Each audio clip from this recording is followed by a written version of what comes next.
Hey everybody, welcome back to Info Chunks. Hope you're having an amazing day. The US though is not. They're under a very serious threat. Previously kingdoms would attack kingdoms primarily through war, but now you could threaten and even bring down economies without real military action.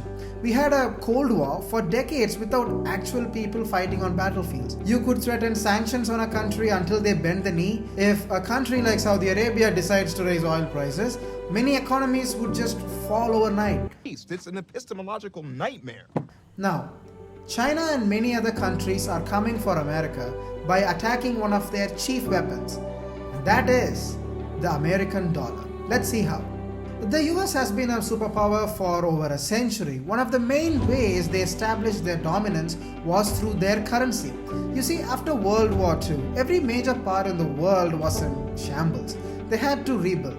The US did not suffer any significant loss. They were far away from the real battle, which was in Europe, and they entered the war much later. So their economy was relatively stable, and therefore their currency was safe and the most stable one available. Additionally, the world had to borrow money from them to kickstart their economy and infrastructure. So in 1944, at the Bretton Woods Agreement, 44 of the world's most powerful countries accepted dollar as the world's standard currency.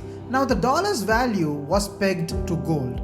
Precisely 1 ounce of gold was priced at $35. The US advantage was holding 3/4 of the world's gold supply. So countries would trade in dollars and hold it as their reserve currency because you could always exchange it for a standard value of gold.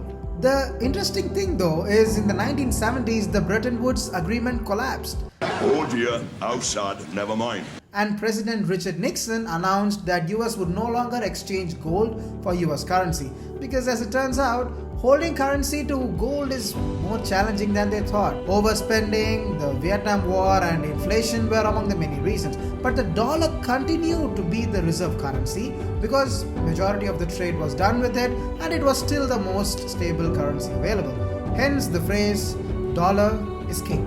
Now let's fast forward today. The king's throne is under threat. The fall is faster than many predicted. Iran has abandoned settling trade in dollar with China and Russia. Saudi Arabia said it would ultimately give up petrodollar and begin accepting petro-yuan. India will soon start doing trade with about 19 countries in the Indian rupee. The Brazilian government gave up the dollar as an intermediary and announced a deal to trade with the local currency of China. And meanwhile, Russia has been using the Chinese yuan for international trade. Indonesia has also become one of the latest players.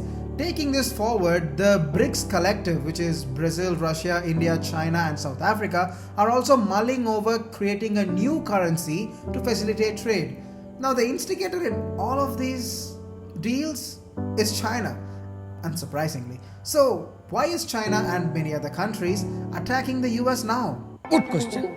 You are a good question. First of all, China has become mighty economically. In 2022, China was the largest trading partner to 61 countries when combining both imports and exports. In comparison, the US was the largest trading partner to just 30 countries. Now that's a huge drop, right? Additionally, inflation in the US has reduced the currency's buying power. Geopolitical instability like the Russia-Ukraine war is showing how safe the dollar really is.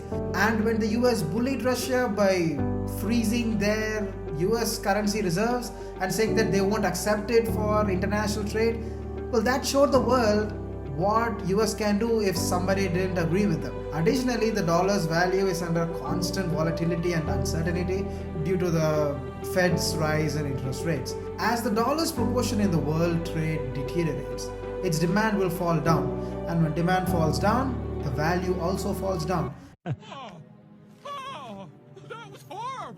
The United States would lose some of its power and influence in the global financial affairs. They can no longer impose sanctions. Previously, they could sanction trade among other countries also, even when they were not involved, by just freezing the dollar. But now they can't do that. They lose control over trade and psychologically, they lose power in the minds of countries like China. This could potentially weaken the US economy and its ability to borrow money. Now, I'm not saying that the dollar is just going to fall out of control in just a few months and then disappear. That's highly unlikely, but the push has started. Right now there is no competition to the dollar.